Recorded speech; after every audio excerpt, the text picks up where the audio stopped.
19:02, muy buenas noches, ¿cómo están? Bienvenidos a Puntos de Vista. Hoy tenemos un programa muy interesante, creemos, para pensar, a entender cómo va a ser el país que se va a construir desde el 15 de agosto. Y esto lo haremos con el ministro político del gabinete, Enrique Riera. Así que no se pierdan nuestro programa. ¿Qué tal, Fernanda? ¿Cómo estás? ¿Qué tal, Diego? ¿Cómo te va? Buenas noches. El saludo también a toda la gente, a quienes ya queremos invitar también a que formen parte, envíen sus opiniones. Muchos ya lo estuvieron haciendo a lo largo de esta semana respecto a la designación, por sobre todo cuando ya se confirmaba a Enrique Riera como el próximo ministro del Interior desde el 15 de agosto, cuando asuma Santiago Peña. Vos, Fernanda, como habitante de este barrio, como joven de San Lorenzo, ¿qué le preguntarías, no como periodista? ¿Qué es lo que más te preocupa a vos? Seguridad. Seguridad. No solamente en el área central, en San Lorenzo, sino también en otros puntos, en diferentes puntos. Vamos a ver qué responde Enrique Riera. Vamos a preguntarle. Temas de seguridad principalmente, sí. Temas políticos también, por supuesto, por la cartera que ocupa. Pero hablemos del clima también, porque van a haber cambios, no solamente el 15 de agosto ni el 30 de junio, hay cambios más cercanos y son en el tiempo. 20 grados ahora, nuestro otoño benévolo va a ponerse medio fiero. Aparentemente, mira, quiero ver para creer, cómo le llaman. Sí. Últimamente no ando confiando tanto en meteorología, pero bueno, esto es lo que dicen. 20 grados tenemos actualmente. Vamos primero con estos datos del día de hoy. 20 grados 4 también la térmica, una humedad del 78%, viento en calma a estas horas. Para la noche vamos a tener temperaturas que van a llegar como máximo hasta esto que estamos teniendo, 20 grados. Para la madrugada entre 20 a 18, no baja demasiado, y mañana nuevamente una jornada agradable, podemos decir. Muy bien, así va a estar entonces el clima en las próximas horas. También ya vemos ahora en el extendido que nos espera. A partir de mañana, que es viernes, arrancamos el fin de semana con 18 de mínima y después bastante calor otra vez. 30 grados con cielo nublado y vientos variables mañana. Para el sábado, ojo, porque el sábado en horas de la tarde sería ya el momento en el que cambia el tiempo. Amanece bien con 20 grados de mínima pronosticada para el sábado, pero después se habla de la posibilidad de que en el transcurso de la jornada estemos teniendo un cambio en el tiempo, por sobre todo con algunas lluvias que irían apareciendo. La máxima pronosticada para el sábado es de 30 grados. El día domingo la mínima 13 y la máxima 21 grados. Ya se pone, va a ser de fresco a frío. El domingo también con algunas precipitaciones, también con cielo nublado, y dicen que un viento sur que va a traer el frío. Para el lunes, fíjate, Diego, la poca diferencia que hay entre la mínima y la máxima pronosticada para el lunes. 10 grados, así va a estar amaneciendo esa jornada, ya con un tiempo que iría mejorando. Y 14 nada más la máxima, no puede ser. Así mismo, el feriado, entonces recordemos que es el lunes, así que la gente podrá disfrutar en su casa. Sí. La gente. El resto a trabajar. No, así no. La gente que también trabaja ese día. Y los periodistas te van a retar. Para abrigarse los periodistas, porque vamos a estar trabajando como todos los días acá. Acá ya se están quejando. O sea que nosotros no somos gente, dicen. No, por supuesto que sí. Hablemos justamente, ya en instantes hablamos con Enrique Riera, futuro ministro del Interior, actual senador. También va a ser senador en este nuevo periodo. Renunciará a su banca para ir al Ministerio del Interior. Y también... ¿O pide permiso? Sí, pide permiso. Ayer, en tiempos de la inauguración del ARPA, Santiago Peña decía: no se apuren tanto, mañana dirá otro nombre. Y así fue hoy. Y se confirmó el que será ministro de Relaciones Exteriores, otra de las carteras que ya fue confirmada, o el nombre por lo menos que fue confirmado nuevamente a través del mismo mecanismo por Santiago Peña. Exactamente, ya vamos también viendo algo de la comunicación del futuro gobierno. Sí. Con videos, algo bien pulcro presentado, se anuncian a los candidatos, en este caso un hombre del mundo diplomático justamente. Rubén Ramírez. Allí están viendo, este era el video con el cual Santiago Peña presentaba a otro de los nombres, otra de las personas que lo acompañará, por lo menos al inicio de su gestión en este gabinete. A partir del 15 de agosto, Rubén Ramírez Lescano ocupará el cargo de ministro de Relaciones Exteriores, un cargo que ya habría ocupado en ocasiones anteriores, o por lo menos en una ocasión. Y además un hombre de carrera diplomática, vinculado a la diplomacia, ya estuvo con Peña en la visita que hizo al Brasil con Lula. Sí. Y ahí ya la gente decía, ya tenemos al futuro canciller. Aunque también se decía, capaz que va a Itaipú, pero no. Va a ser el futuro canciller Ramírez. Ya habló también del tema Venezuela, tema Estados Unidos, ya habló un poco de las líneas también políticas que va a tener la Cancillería. Así que, nuevo ministro entonces confirmado. Tenemos de Paraguay, es un Paraguay insertado del mundo, un Paraguay amigo de sus amigos, un Paraguay que es protagonista en los diferentes foros internacionales. Me ha honrado con la designación de Canciller Nacional, Ministro de Relaciones Exteriores de la República del Paraguay. A Rubén Ramírez lo conozco años atrás, economista de formación como yo, pero un amplio conocedor del mundo de la diplomacia, las relaciones internacionales, el mundo económico. Nuestro propósito con el presidente Santiago Peña es precisamente desarrollar una activa política internacional que conduzca al Paraguay a insertarse a nivel global, a nivel regional. Paraguay tiene que acceder a mercados, donde Paraguay tiene que generar la oportunidad para que los paraguayos se puedan desarrollar, y creo que Rubén cumple con esa visión desde su formación económica, desde su experiencia en las relaciones internacionales y por supuesto un gran amor al Paraguay. Bueno, este era el video, esta era la forma en la cual se presentaba nuevamente a través de las redes sociales. Decías, Diego, esta ya va a ser la manera en la cual aparentemente vamos a ir conociendo las designaciones. Sí, y marca un poquitito también la intención, describe un poco a la persona. Sí. Así que también servirá en su momento, probablemente cuando empiece a andar, digamos, esto para recordar cuáles fueron las motivaciones que tuvo entonces también el presidente electo para nombrar a estas personas. Así que confirmado entonces el nuevo, el futuro canciller realmente. Interesante los temas porque es un hombre también que ya estuvo metido en la cuestión Itaipú. Hay varios temas importantes en este periodo de gobierno que habrá que encarar. En el periodo 2006-2008 fue en este caso ministro de Relaciones Exteriores ya el mismo Rubén Ramírez, sí, pero durante el gobierno de Nicanor Duarte Frutos. Así mismo. Así que un hombre que ya conoce el cargo, y creo que ha sido un nombramiento que de hecho se sabía que iba a ocurrir y que no generó mucha resistencia. No, también fue designado en el año 2022, el año pasado, por la OEA como jefe de una misión que acompañó comicios en otros países. Por ejemplo, en Brasil estuvo realizando varios análisis también en torno a lo que fueron las elecciones en ese país vecino. Bueno, muy bien, así que tenemos ya futuro canciller también. Se hablan ya de otros nombres, se habla mucho de Itaipú, se habla de quién podría estar en Yacyretá también, pero como pasa en estos casos, mejor la prudencia, porque muchas veces los propios políticos lanzan su nombre para ver si prende, si no prende. Entonces nos aguantamos un poquitito la gana de la primicia. El famoso globo sonda. El famoso globo sonda. Tiran su candidatura a los muchachos a ver si hay buena reacción o no.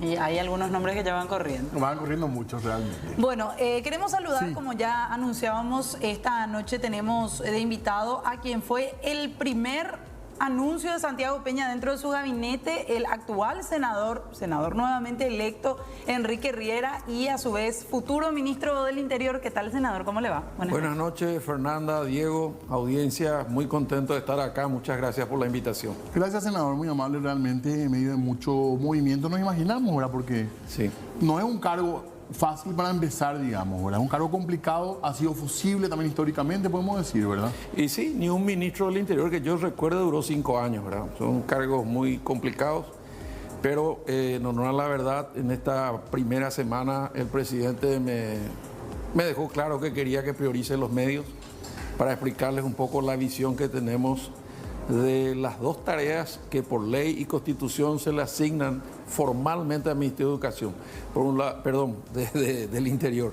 Por un lado, la seguridad interna y por otro lado, la gobernabilidad democrática, el funcionamiento. Nos encaramos muchísimo o nos ocupamos muchísimo de la parte policial, digamos, y es apenas una de las patas. Exactamente. Es un buen aporte, Diego, porque la visión compartida con el presidente es más amplia, es integral, ¿verdad?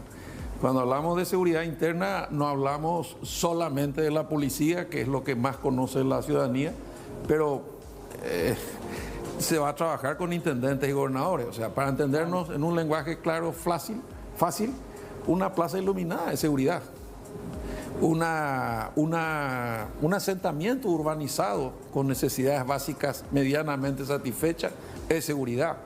El desarrollo es seguridad, porque obviamente si la gente está estudiando o trabajando no va a cerrar ruta ni ocupar propiedades, ¿verdad? Entonces hay una visión mucho más completa, mucho más amplia, ¿verdad? Y por el otro lado está el tema de la gobernabilidad democrática, que te obliga a ser un poco el pararrayo, un poco el amortiguador de todas las tensiones que la sociedad tiene naturalmente.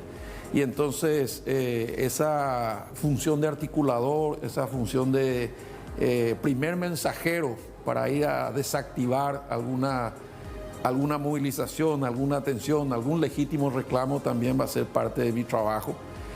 Y obviamente el tema de la seguridad interna con todo lo que implica reducir los índices de violencia que hoy tenemos bastante altos, ¿verdad? Claro, ministerio político que se dice a veces con ese nombre. Sí, y el lanzamiento del primer nombre, como decía Fernanda, también tiene una razón, llamémosle burocrática. Es realmente el primer nombre porque es el primer decreto que se firma, el decreto 1, ¿verdad? Inclusive me decía un amigo, yo no lo sabía, que la chapa, si poner la chapa oficial, tiene que ser la 1 también, y la razón es porque después de mi decreto yo tengo que firmar los decretos de mis colegas, ¿verdad? Refrendar todo. Sí. Y también es un ministerio que, a diferencia de, por ejemplo, cuando estaba en educación, donde vos te ocupabas de las escuelas, de las mochilas, del almuerzo escolar, acá no hay una actividad concreta que realizar, no construís nada, no habilitás nada, pero tenés el manejo de toda la información y sos el primer contacto. Y por eso fusible, ¿verdad? Para proteger al presidente. Y mi idea compartida con él es la protección de todos los paraguayos. Y ahí hay mucho que hacer. Estamos discutiendo la ley de la Policía Nacional para su reforma y modernización. Hay que incorporar tecnología, hay que importar y adaptar casos de éxito. Medellín, la Policía de Buenos Aires, que tenía un mal crédito y después se revirtió casi 180 grados en algunas acciones que se hicieron en casos normales. Los carabineros de Chile, ni hablar de la policía colombiana, que todos vimos con sorpresa cómo el trabajo conjunto de la justicia con el Ministerio del Interior produjo el resultado de la tragedia de Marcelo Pecci, cuando veíamos filmaciones, GPS, fotos, horas, todo. Y en pocos meses se aclaró el nombre, el apellido, el responsable, la sentencia y la condena. Esa justicia rápida es la que la gente exige. Claro. Queremos seguir hablando un poco de eso, senador, de lo que va a significar el esquema de trabajo que va a tener usted, pero también queremos recordar con su presencia los cargos por los cuales estuvo pasando Enrique Riera. Nos valemos también de imágenes de archivo que estamos compartiendo también con la gente. Antes que estos cargos, algo que siempre el mismo senador resalta, su trayectoria política dentro del Mopoco, primeramente, posterior a eso, viceministro de la Juventud entre el 94 y el 96. Y estas imágenes ya que tienen que ver cuando ocupaba la intendencia de Asunción, digo. Ahí estamos viendo parte entonces de la trayectoria política. ¿Cuál fue el primer cargo? ¿Fue diputado o no? No, rápidamente el primero fui dactilógrafo del Poder Judicial. Curiosamente, en ese mismo edificio del Ministerio del Interior, no sé si recordarás, ahí funcionaba el Poder Judicial en su sala civil. Bueno, mi segundo cargo fue secretario general del Ministerio del Interior, 93. Y el ministro de la época era Hugo Estigarribia padre, ¿verdad? Y después ya fui diputado, después fui intendente, después fui presidente del Consejo de la Magistratura, vicepresidente del Jurado de Enjuiciamiento, después fui ministro de Educación, después fui senador. Bueno, y al final probablemente esa sea una de las razones por las cuales el presidente pensó en mí, porque al haber pasado por todas las áreas, es como ustedes, ¿verdad? De cronista a conductor, uno ya conoce casi todo cómo funciona la cosa. Hablábamos justamente del cargo de ministro de Educación, uno de los cargos más comentados también, por supuesto, por el impacto que tiene. ¿Qué dejó eso como experiencia, Enrique? Y mira, algunos detractores naturales míos, por mis posiciones o por algunas acciones, me cuestionan un perfil más autoritario, pero la verdad que el Ministerio de Educación es donde aprendí a dialogar, ¿verdad? Porque la primera crisis, la de los jóvenes, se resolvió hablando, ¿verdad? Se les cuestiona mucho en aquella época de siendo ministro de Educación esa intención que había dicho usted de quemar libros que contengan ideología de género. Yo creo que voy a conseguir el diario y me voy a pegar en el pecho porque sacaban la mitad de la frase, pero eso me dejó una enseñanza. ¿Y cuál era la otra mitad? Y la otra frase es: espero que me crean y no me obliguen a quemar libros en la plaza, porque el tema era que se discutió la famosa ideología de género. Sí. En la asamblea, la audiencia pública se estaba incendiando porque había sectores muy radicalizados.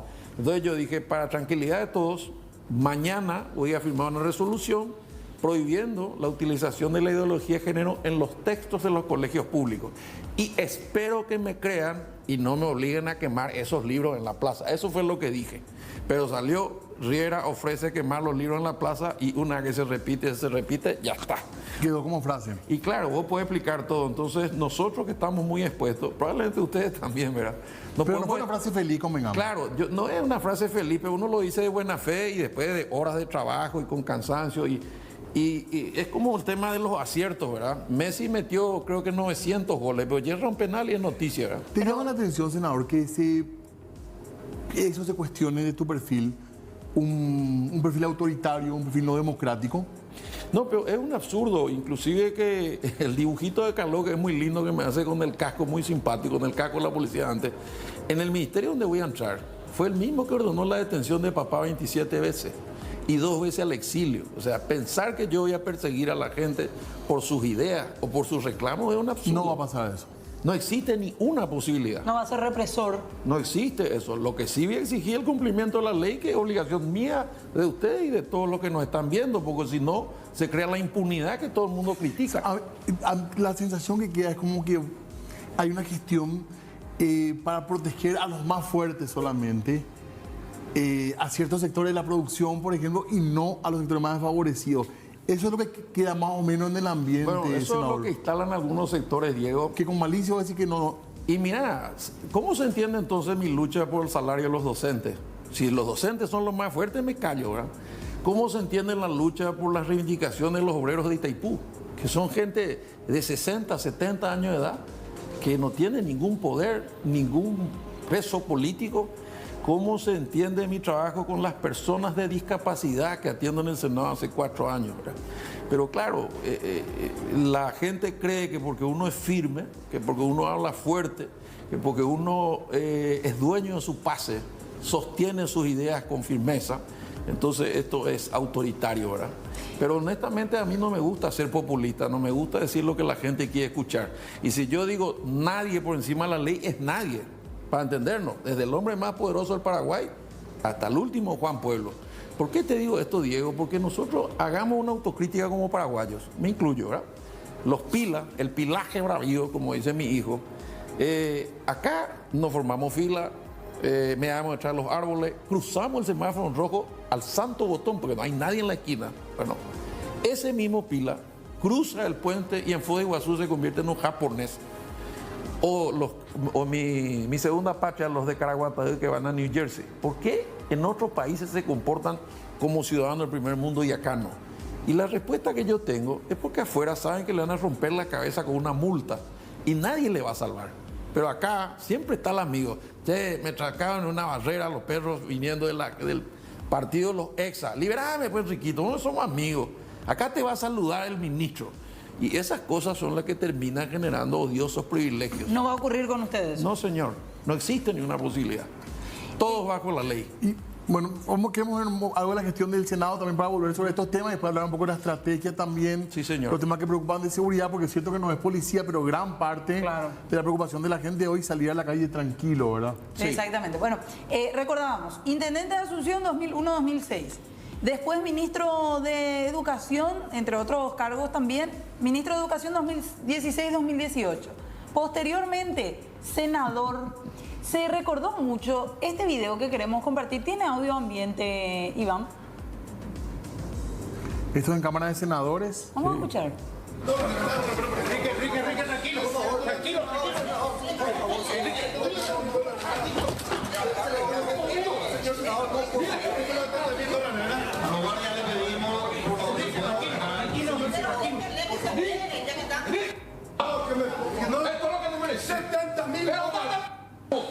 anda, tu padre le robó a tu tía la estancia. Tu padre le robó a tu tía la estancia. Y eso es cierto. Y le pediste a Raúl Cuba $70,000 en presencia de Tiki Cuba. Soltame a Tiki Cuba le pediste. De Tiki Cuba le pediste. Soltame a ver. De Tiki Cuba le pediste. Presidente, yo no le estoy tocando. Yo te voy a romper la cara y todo. Harto, Vení y rompeme la cara. soltame. Soltale. Vení y rompeme la cara. Porque es cierto lo que te dije. $70,000 le pediste a Raúl Cuba. En presencia de Tiki Cuba, en Bruno y Samoa. Es cierto, es cierto, es cierto.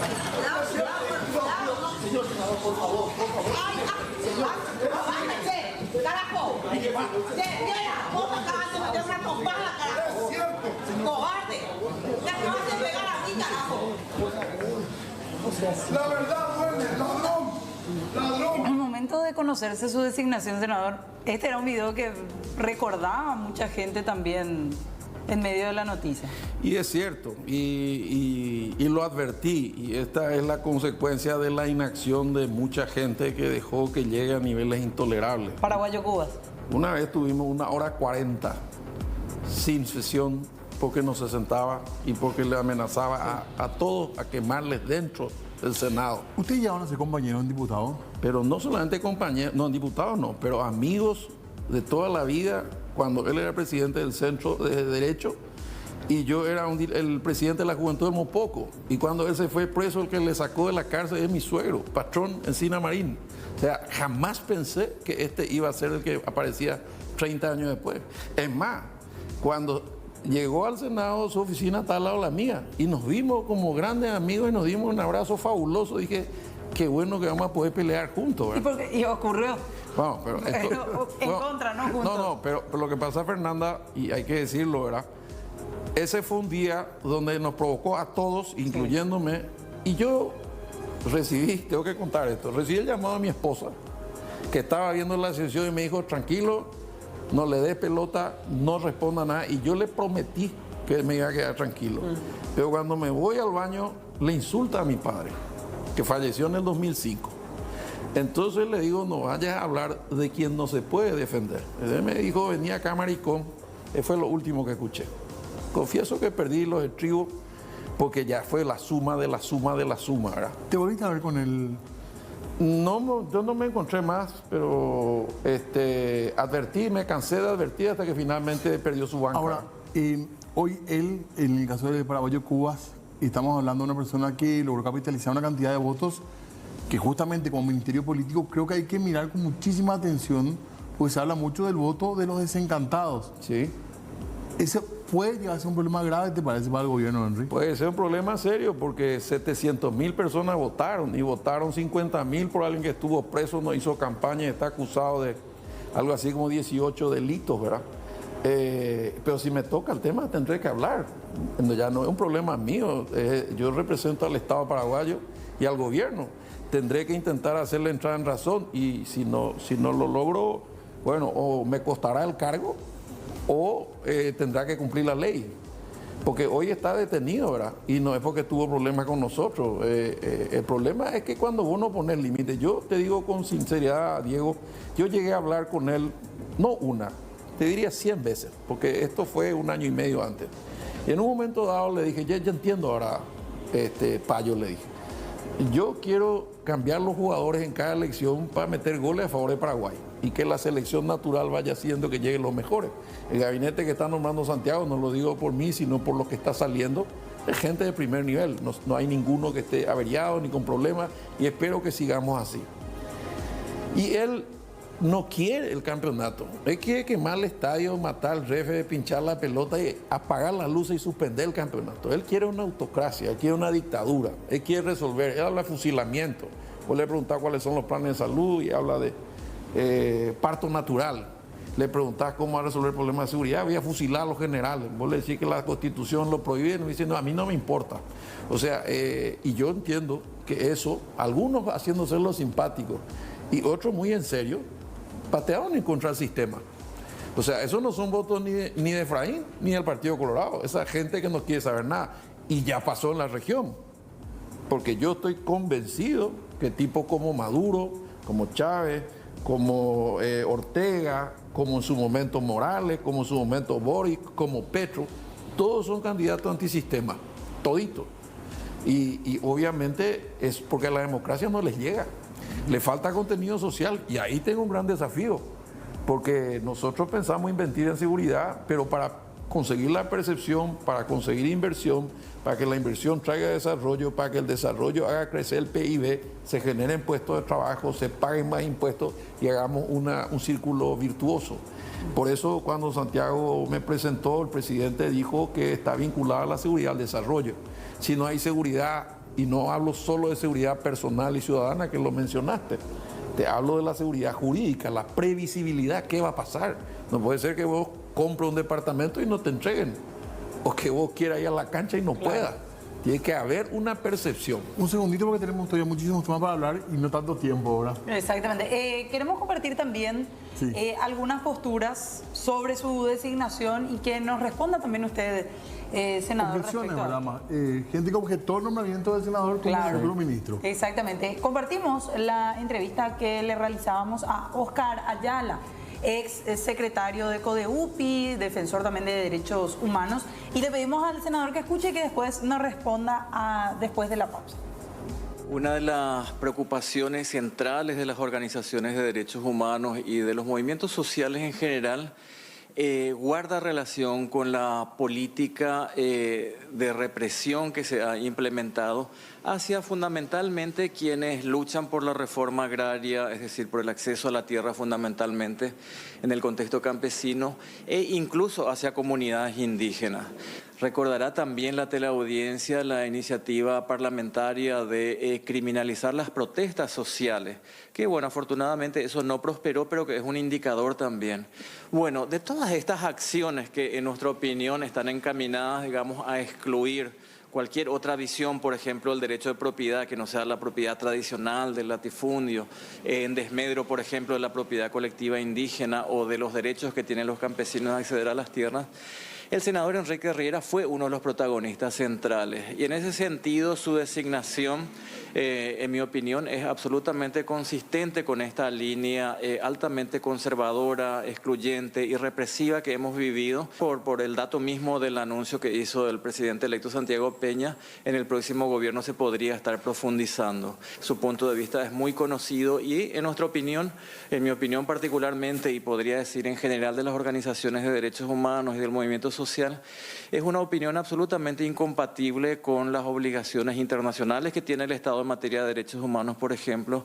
Y lo que nosotros vemos es que, un poco por la experiencia que ya hemos tenido con el gobierno de Cartes, con el gobierno de Abdo y por el tipo de gestión pública que le cupo al senador Riera, en donde estos aspectos violatorios de derechos humanos pueden persistir e incluso profundizarse. Riera es de las personas que cuando ve una manifestación pública de campesinos, indígenas o cualquier sector, no ve allí derechos que tienen que ser garantizados por el Estado, como los derechos de reunión, como los derechos de manifestación o de asociación, que son derechos íntimamente vinculados, por cierto, al sistema democrático. Él, cuando ve gente en las calles manifestándose, lo que ve es un hecho punible. Y esa es una desvirtuación absoluta, digamos, de la situación. O cuando, por ejemplo, se produce una ocupación de tierras por parte de campesinos. En vez de ver, digamos, eso como producto de un estado de necesidad de personas que están, o familias en general, en situación de pobreza o pobreza extrema. Todavía hay poco tiempo. Sí, señor. Habíamos dejado allí la entrevista de Oscar Ayala y esperamos una respuesta también. Bueno, yo no quiero entrar en la tradicional descalificación del mensajero. Vamos al mensaje, ¿verdad? Sí. Ellos hablan de criminalización de la lucha. Ellos justifican la ocupación de la tierra o el cierre de las rutas. Esto ya tiene cola y casi 2 generaciones. Y voy a tener que contar una anécdota necesariamente. Cuando papá era presidente de la Rural y Fernando Armindo Lugo Méndez era un obispo con una sotana negra en San Pedro, también se producían ya esos hechos en aquella época. Sí. Y papá le decía lo mismo que yo le voy a decir esto. Fernando, vos sos el sobrino de Epifanio Méndez Fleita. Yo te conozco desde pequeño. Tus reclamos son legítimos. Hay miseria, hay exclusión, hay pobreza, hay falta de tierra, pero todo lo que estás reclamando no justifica que cierres la ruta, que invada las tierras o que genere hechos de violencia. O sea, este es un caso típico de colisión de derechos constitucionales. Es cierto todo lo que dice el señor Ayala, todos los derechos son ciertos, pero se olvida de mencionar los nuestros. El derecho al tránsito, la libertad, la salud, el derecho al trabajo, todos estos son de rango constitucional. Entonces la pregunta es, ¿cómo se resuelve si son las normas del mismo rango? La respuesta obvia es la Corte, es la única que te puede decir qué es constitucional y qué no. Vos no tenés tiempo de recurrir a la Corte. Tienes que tomar la decisión porque la ruta se cerró hoy. ¿Y qué vas a hacer en el caso Y de si vos traes, Fernanda, a tu hija enferma, un especialista en Asunción, y encontrar la ruta cerrada por los camioneros, te quiero ver si vas a estar de acuerdo con Ayala o no. No, pero ¿y qué va a hacer usted en Y ese yo caso? tengo que hacer cumplir la ley después de sacar la tarjeta amarilla. Tengo que ir a hablar con ellos, tengo que tratar de evitar llegar a eso. Claro. Cuando se produzca el conflicto de los camioneros y amenacen con una huelga o un cierre de ruta dentro de 2 días, yo no me voy a quedar a esperar para reprimirlo después. 30 segundos después le voy a llamar y decir, busquen dónde reunirnos y cuáles son los reclamos. Yo voy a tratar de resolver el problema para desactivar la tensión. ¿Y si no se resuelve? Y si no se resuelve, se tendrá que recostar en la Fiscalía y en el Poder Judicial. Yo no tengo competencia para detener a nadie y aplicarle la ley. Pero sí, si ustedes vieron el modelo de Colombia que mencionábamos, es porque hay que entender que el Estado tiene una función. La razón de ser del Estado es la seguridad. O sea, si remontamos a la historia, ¿por qué se crea el Estado? ¿De dónde salió la figura? Es para organizar la convivencia ciudadana. Muy bien. Un Estado que no nos da seguridad no nos sirve. Ustedes no podían trabajar, yo no hubiese podido venir acá. Tiene que haber reglas de juego. Y el ministro del Interior es el que tiene que manejar esas tensiones y usar la fuerza amparado en la ley todas las veces que sea necesario. Pero es con el único efecto de mantener la gobernabilidad democrática. Porque si cada uno hace lo que quiere, esto es invivible. En nuestro caso, por ejemplo, o el de Fernanda o el mío es distinto por la situación que tenemos, pero ¿qué se le dice a la gente que no tiene trabajo, que no tiene casa, que no tiene acceso a la salud, para que crean en el sistema? Y que tiene derecho a reclamar y tenés que buscarle solución. Tenés que darle alguna respuesta concreta, no ir a cantinflear. Dialogaría con Óscar Ayala y con otros representantes de la organización. Con todos. Y que me digan cuáles son las acciones represivas. Porque la ocupación de tierra es una violación del derecho de propiedad que tiene artículo 109. No son mis palabras. La propiedad privada es inviolable, pero es inviolable todo. Y la propiedad privada no es 10.000 hectáreas latifundista, como le encanta decir, ¿verdad? La propiedad privada son un lote de 5 hectáreas en Luque. Y te aparecen 100 personas y te dicen, en el fondo hay un excedente fiscal y vamos a entrar al señor Martini. Y le dice, pero pues yo tengo acá el título. Y sale otro y te dice, no, yo tengo un título del INDER y ya te invadieron. Sí. Entonces, esto también me encargó el presidente, lo que se llama la seguridad jurídica. Y yo, alguna vez me habrás escuchado hablar de la necesidad de que alguna vez en Paraguay alguien se anime, y yo creo que este gobierno lo va a hacer, a tener los títulos en proporción a las tierras que hay. Porque si vos pones todos los títulos sobre el mapa, sobran 100.000 kilómetros cuadrados. Claro. Entonces, obviamente se disminuyen los conflictos cuando se resuelven los problemas, antes de tomar medidas duras. Claro. Tenemos también planteos de la gente, ¿verdad? Sí. ¿Qué le pide la gente a un futuro ministro del Interior? Escuchamos.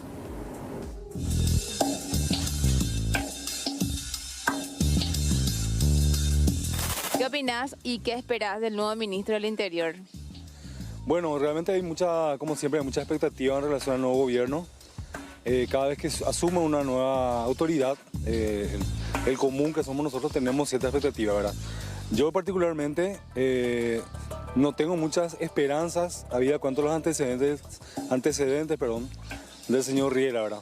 Pero el tiempo dirá si es que él va a cumplir, porque realmente ahora estamos literalmente en poder de los delincuentes. Y ojalá que haga bien las cosas, porque hay mucha delincuencia, hay muchos que no pueden ni salir más de sus casas, ni a caminar, ni a correr, ni nada, y ojalá que haga algo en el respeto a eso, ¿verdad? Y yo creo que en esta transición el Partido Colorado está tomando bien las astas de este nuevo gobierno por anunciar ya de una manera diferente, no habitual. Y Enrique Riera creo que es el indicado políticamente hablando para ser el próximo ministro del Interior que va a representar al país como tiene que ser, ¿verdad? Por los combates que prometió. Ahora, de la promesa a los hechos tenemos que remitirnos próximamente, ¿verdad? Pido seguridad en primer lugar para todos, que busquen plan, campañas donde ya basta de estas inseguridades, de los robos, de la gente que trabaja. ¿Cuál es la respuesta en general, Henry, para estos planteos? La respuesta en general es los datos que extraoficialmente tengo y que voy a confirmar. Que el 80% de todos los delitos que se producen en Capital y Central, que básicamente esto, tienen que ver con tu preocupación, Diego. El consumo de las drogas en más del 70% de gente joven, que primero se hacen adictos y luego delinquen para seguir consumiendo. Bueno, este no es un problema de seguridad solamente, este es un problema de salud pública. Yo hablé con el doctor Fresco, director del Centro Nacional de Adicciones, y claramente me dijo, vamos a repartirnos el trabajo. Vos sos ministro del Interior, ustedes denle duro a los que producen, trafican la muerte y la droga, y nosotros desde salud pública nos vamos a hacer cargo de la terapia y recuperación de miles de jóvenes que van a ser reinsertados a la sociedad. Ellos no son delincuentes, son adictos. Y después te queda una tercera tarea, ministro. Me dijo, ¿cuál? Hablar con el próximo ministro de Educación, o ministra, quien fuera, y hablar con los chicos que todavía no cayeron para que conozcan la marihuana, el crack, etcétera, etcétera, y puedan defenderse en las circunstancias. Yo creo que la clave está en trabajar con los intendentes, con los gobernadores y hacer de vuelta la policía de proximidad. ¿Quién es el policía de tu barrio? Hace un concurso, nadie sabe, porque pasan en camionetas, dan vueltas de pasito, a veces no tienen combustible. Bueno, algunas de esas patrulladas tienen que ser a pie, tienen que saber quién es el yuyero, quién es la juguera, quién vende la quiniela, quién es el dueño de la despensa. Ese control social e informal hay que volver a fortalecer. Para el crimen organizado, usted decía, preocupa mucho la infiltración en los organismos de seguridad. ¿Qué hacer? Y bueno, ustedes recordarán el caso de un antiguo ministro, Yucio, que está vinculado al narcotráfico, ¿verdad? Ustedes habrán visto hace poco un coronel del ejército paraguayo que se estropeó su carrera y la de su familia por un celular. El diputado Osorio. El caso del diputado Osorio, el caso de las dudas que quedan sobre otros colegas nuestros. Entonces, yo te diría que la única forma es generar círculos de confianza, y en la nueva ley de policía, Fernanda, está previsto una dirección de asuntos internos muy pesado y una justicia policial muy exigente, de tal manera que cuando algún oficial se cruce la raya o genere hechos de dudas razonables, tendrá que ser separado del cargo y defenderse con todas las garantías procesales. Cortito por lo menos, ¿Erico Galeano tiene que jurar o no? Yo creo que mientras no tenga ninguna definición de la sentencia, tiene que jurar. ¿Y Mururú? No. ¿Cuál es la diferencia? Los niños. Y en la Constitución dice que las leyes de protección a los niños están por encima de todas. Pero estamos hablando de las drogas, recién se le vincula con un narcotraficante. Y sí, estoy de acuerdo, pero Bururú tiene sentencia. Galeano todavía no tiene. No, Mururú todavía no tiene sentencia. Tiene que estar a juicio. De todos modos, la decisión no es mía, es del presidente del Congreso Nacional. O sea, es una opinión, pero respeto disidencias. Yo creo que esto luego va a ser parte de mi trabajo, ¿verdad? Combatir el escepticismo natural de ciertos amigos, ¿verdad? Siempre estamos a prueba. Y sí decirte que gracias a Dios en todo este tiempo, a pesar de todas las críticas, es por posiciones políticas, por defensa de principios, nadie atacó mi integridad, lo cual es una buena señal de que podemos seguir avanzando. ¿Siempre teléfono abierto con los medios? Siempre. Vamos a cambiar eso. En las buenas y en las malas, tratando de explicar todo lo que sucedió o lo que va a suceder y comunicando quizás más. Este tour de medios que estoy haciendo ahora también tienen la intención del presidente de enfocar un Ministerio del Interior mucho más abierto, más dialogante, al contrario de lo que la gente pretende, ¿verdad? Gracias, senador. Gracias a ustedes. Quedaron temas pendientes, vamos a invitarlo en una siguiente ocasión. Ya estábamos hablando de eso. Sí, va a jurar como senador, después va a presentar un pedido de permiso, ya nos decía fuera de micrófono también, y posterior Ni a en la eso... pausa no nos quiso decir su viceministro. No, pero vamos a ver qué pasa en los próximos días. Sí, ya venimos. Seguimos en punto de vista para hablar de la novedad política del día, podemos decir. Sí, después de que ayer estábamos hablando de nuevamente algunos dichos de Peña, de Mario Abdo, mejor dicho, en contra de Santiago Peña, hoy se dio esta reunión por primera vez después de la elección de Santiago Peña como próximo presidente de la República. Se reunió con Mario Abdo Benítez, después de haberse dicho, pero de todo, Diego, entre ambos. Estuvieron conversando, anunciaron los trabajos que realizarían y que también viajarán para la próxima cumbre a realizarse el 4 de julio. En segundo, Juape. Exactamente. Primero con lo que tiene que ver con esto que ocurría en la ciudad de Capiatá, pero también hay otro tema. Les dejamos el adelanto de lo que se viene en el programa en segunditos y nos vamos nosotros. Hasta mañana.